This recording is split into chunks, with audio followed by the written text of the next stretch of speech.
За бүгдний нэрээ минь төргий. Тэгэхээр надад одоо хоёр асуулт байгаа маа. Ер нь бол энэ бол одоо сангийн сайдад хандаж асуух гэдэг. Тэгэхээр төрийн албаа хаагчдын тоог 9%-аар бууруулна гэж яриад байгаа. Тэгээд энэ нь бол ер нь үйлчилгээний салбарт ажиллаж байгаа төрийн албаа хаагчид ялангуяа боловсрал, соёл урлаг, спорт. Энэ салбарт ажиллаж байгаа албаа хаагчдын одоо яг яа харахгүй самбарын өмнө заагаал хичээл заадаг багш нар тайзан дээр гараад дуулдаг одоо уран сайханч жүжигчд тий. Тэгэхээр энэ хүмүүсээс орон тоог нь хасна гэхээр чи энэ талын үйлчилгээг үзүүлэх одоо юм боломж нөхцөл нь ер нь ямар болох бол бүгдээрнгээс нь ингээд тэгштэд 9% хасна гэдэг энэ одоо үйлчилгээний салбарын хувьд бас арай өөр байдлаар энд хандах ийм боломж байх уу үгүй юу гэж би нэгдүгээр асуумаар байгаа.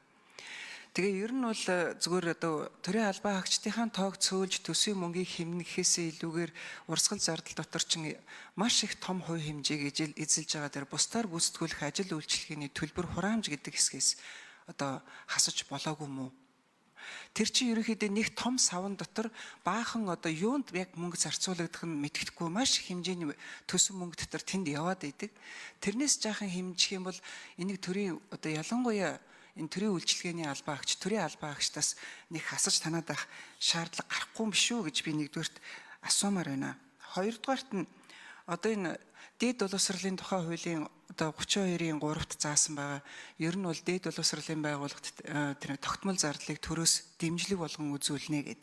Тэгээ энтэй нь уялдуулаад нөгөө нэг одоо дөнгөж сайн саранчлан гişэ асуусан л да.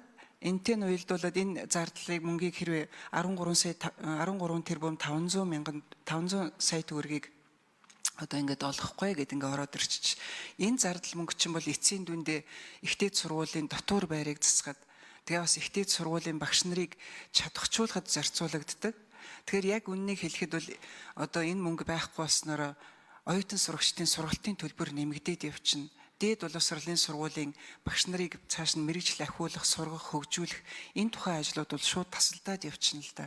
Тэгэхээр энэ бүх юм бол яхахгүй нөө ард иргэдийн одоо сургалтын төлбөр төлж байгаа иргэдийн одоо нуруунд дээр л энэ бууна гэсэн үг. Тэгэхээр энийг ер нь бодолцох боломж байх уу гэж сангийн сайдаас асуумаар байна.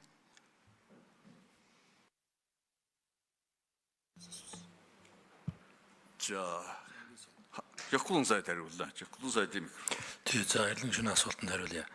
Засгийн газар тодглоо их хурлд өргөн барьсан. За тэгэхээр тодтол дотор уг нь нэлийн асна гэд тань гэд гişүүд маань нэлийн зөрөгтэй байсан. Ороод ирсэн чинь бүгдээрээ танихгүй гэд нөгөө тийшээ уралдаад эхэллээ. Тэр үнэхээр одоо танамааргүй бол одоо ажлын хэсэгт гарцсан ажиллаж байгаа. Тэгээ тэн дээр л одоо саналаа яриад тэг оруулга явуулсан зүг баха. Ер нь бол одоо нэгэнт орлого тасарч байгаа юм үед боломжтой танж болох зардлуудаа ингээл эренблээл оруулж ирсэн байгаа юм. Зөв яг би тодруулж хэлье. Эрдэнэ гишүүнүүд тэр 9% чинь тодтолоор хасах гэдэг зүйлээс огт биш шүү. Энд чинь төлөвлөгөө 2026 оны улсын төлөвлөгөөг их хурл баталчихсан шүү дээ 5 сар. Тэрэн дотор 9%-аар хасаараа гэдээ бүр улсын хурл баталчихсан. Тэгээ тэрийг ингээ хэрэгжүүлэхдээ 2026 онд нэгд оруулж чадахгүй тийм учраас тодтолоор ингээд эхлүүлээд ядаж эхлээд сул орон тооноос шахаад явъя гэдгээр ингээ явж байгаа. За бусдаар гүйцэтгүүлнэ гэдэг мэн төр одоо өөрийнхөө зарим чиг үүргийг хувийн хвшлэр хийлгэж байгаа тэрний л төлбөр шүү дээ. За тэр бас нэлээдгүй 400 сая тэрэн төрөөр мөн хасагдсан байгаа. За одоо ингээд тэр 9%-ийг бууруулахаар энэ бусдаар гүйцэтгүүлэх ажлууд бас зөрөөд 2026 онд бас нэмэгдэнэ. Орондоогоо хасчихаар тэр хэмжээний төрийн хөгжлийг одоо бусдаар хувийн хвшлэр гүйцэтгүүлээд тэн дээр нь төлбөр нь нэмэгдэж л таараа. За ийм л зүйлүүд байгаа шүү. За тогтмол зардал бол яг харахгүй эхний бүтэн жил тавигдаад эхний хагас жилд огт зардал нь гараагүй ийм зардлуудыг бол нэг ижил зарчмаар бүх одоо төсвийн эрхэм загч нар дээр бол танагдахаар ингэж төсөлд өргөн баригдсан байгаа. За тэрэн дотор энэ зардлууд ороод явж байгаа.